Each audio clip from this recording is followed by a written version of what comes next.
අනෝදා ගෙඩි වලිනුත් වත්තෙන් කඩාගත්ත අනෝදා කොළ වලිනුත් රසවත් බීම එකක් ඩෙසර්ට් එකක් ඒ වගේම තේ එකක් තමයි මම අද හදන්නේ මේ මම ගස් වලින් කඩාගත්ත පළතුරු ටික මේ ලොකු ගෙඩිය නම් බිමට කඩනකොට ලොකු ගහක තිබුණේ ඒක දෙකට මැදින් කැඩුනා මම මේ ගෙඩිය කඩාගත්ත හැටි පෙන්නන්නම් දම්බල ටිකක් ලොකු වෙලා තිබුණා මේ දම්බල කරලා මම පැහෙන්න තියෙනවා ඇට ගන්න මොකද මගේ යාළුවන්ට ඕනේලු මේ හොඳ දම්බල කියලා ඇට ඉල්ලනවා මේ වගේ තව තිබුණා ටිකක් මෝරගෙන එන ඒවා මේ ගහ ඇතුලේ මම පොඩි පෝච්චියක හිටවපු එකේ අනෝද ගෙඩියක් ඉදිලා තිබුණා මම ඒක කඩා ගත්තා මම ඒකත් පෙන්නන්නම් මේ වෙලාවේ මේ අරත්ත මම අර තායි කෑම එක හදන්න ගත්තේ මෙන්න මේ අරත් තාලයක මේ අනෝද කොළ වලින් තමයි මම මේ වගේ මේ බාන්න එක ඉදීලා තියෙන්නේ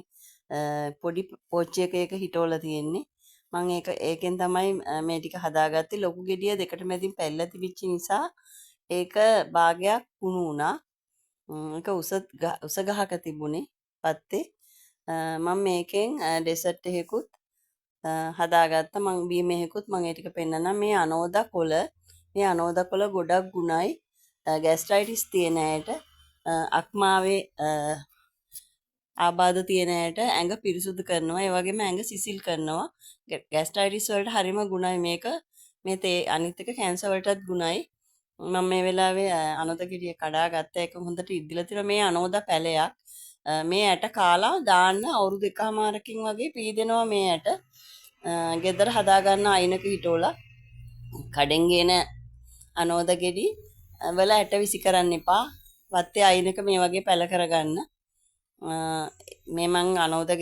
අනෝද කොළ ටිකත් අනෝද ගෙඩියත් මම ඒ ටික කඩාගෙන ආවා දඹල කරලකුත් තිබුණා මම මේ වෙලාවේ මේ අනෝද කොළ ටික හොඳට හොදලා උණු වතුර දාලා ඒක තේ හදන්නේ මේක ગેස්ට්‍රයිටිස් තියෙන කෙනෙක් නිතර බොන්න ඉක්මනින් අඩු වෙලා යනවා ඒ වගේම කැන්සර් වලටත් හොඳයි අක්මා ලෙඩ තියෙන අයටත් මේක හොඳයි මේක නිවෙන්න තියලා පැය භාගයක් විතර වහලා තියන්න ඊට පස්සේ මේක වක් කරලා තේ වගේ බොන්න පුළුවන් ඇඟ සිසිල් කරන පානයක් මේක මම මේක වහලා අරන් තිබ්බා මේ වෙලාවේ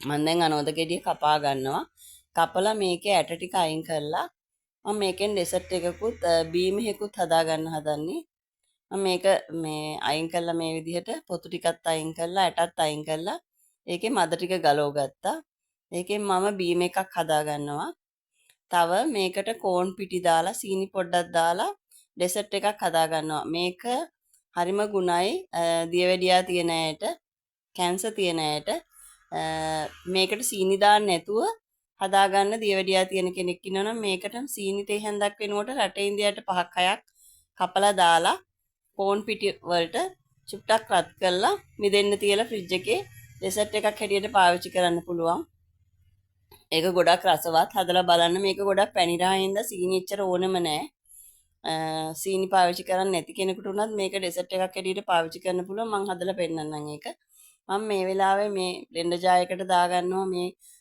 ඇට අයින් කරගත්ත මදුළු වලින් ටිකක් මම ඉස්සෙල්ලා බීම එක හදන්නේ මම මේකට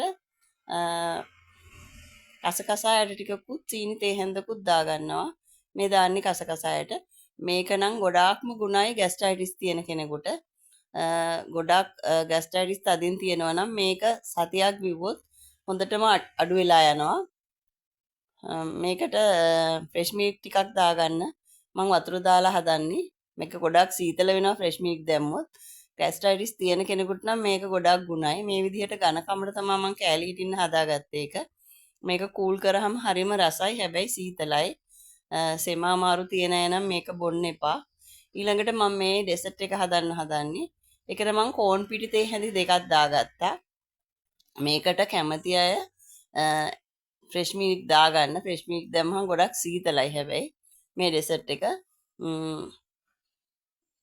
මේක දියවැඩියාව තියෙන කෙනෙකුට මේ විදිහට හදාගන්න පුළුවන් සීනි දාන්න නැතුව රටේ ඉඳලා 5ක් දාලා හදාගන්න මම මේකත් මේ වෙලාවේ බ්ලෙන්ඩ් කරගන්නවා ඊට පස්සේ මම ඒ ටික වතුර ටිකක් දාලා මේ වගේ ලිප උඩ තියලා පොඩ්ඩක් හැඳි ගා ගන්නවා මේක ළඟම ඉඳලා හැඳි ගන්න මේක හයි වෙනවා ඉක්මනින් ඊට පස්සේ මම මේ වගේ කප් එකකට දාලා ඒක ෆ්‍රිජ් එකේ කූල් වෙන්න තියනවා පොඩ්ඩක්. මේක රස ඩෙසර්ට් එකක්. සීනි මන් තේ හැන්දයි දාගත්තේ. ඕගොල්ලන්ට කැමති නම් සීනි කන්න පුළුවන් කෙනෙක් නම් සීනි තේ හැන්ද එකක් විතර දාලා වැඩි හදාගන්න. මම මේකේ පොඩ්ඩයි හදාගත්තේ. මේ විදිහට ඒක මිදෙන්න තියන්න. ඊට පස්සේ මම මේ විදිහට තමයි මේ තේක මම පෙරලා පෙන්නන්නම් ඒක. මේ වගේ ලා පාටක් තමයි ඒක එන්නේ. මේ බලන්න ગેස්ට්‍රයිටිස් තියෙන ඕනම කෙනෙකුට මේක බොන්න පුළුවන්. ඒක ගොඩක් ගුණ පානයක්. හදලා බලන්න මේක. මේ ગેස්ට්‍රයිටිස් තියෙනවා නම් කැන්සර් තියෙන කෙනෙකුට උනත් මේක හොඳයි. දියවැඩියාව තියෙන කෙනෙකුට හදලා දෙන්න මේ ඩෙසර්ට් එක හොඳයි. ඒගොල්ලන්ට ඩෙසර්ට් කන්න අමාරුයි සීනි නිසා. මේක සීනි දාන්න නැතුව රට ඉන්දියාට 5ක් විතර දාලා මේ විදිහට හදලා දෙන්න. මේක රසවත් පුඩින් එකක්. මෙහෙම හරිම රසයි මේක කාලා බලන්න හදලා. ඒගොල්ලන්ට දියවැඩියාව තියෙන ඉඳලා ඒගොල්ලෝ පැණ්ඩස කෑම කන්න ආසයි, ඩෙසර්ට් වර්ග කන්න ආසයි. හැබැයි තියෙන ಜಾති ඔක්කොම සීනි නිසා, අගුණ නිසා දෙන්නේ නැහැ. නමුත් මේක හදලා දෙන්න මේක කන්නත් පුළුවන්. සීනි වැඩි වෙන්නෙත් නැහැ. කාලා බලන්න මේක හරිම රසයි. මම මේ වෙලාවේ මේකේ රහ බලනවා. ඒක ගොඩක් රසයි කූල් කරාට පස්සේ. අර බීම එකත් මම කූල් කරලා ගත්තා. ඒකෙත් කස කස ඇට තියෙන නිසා ගුණයි. ඕගලන්ට සුබ දවසක්.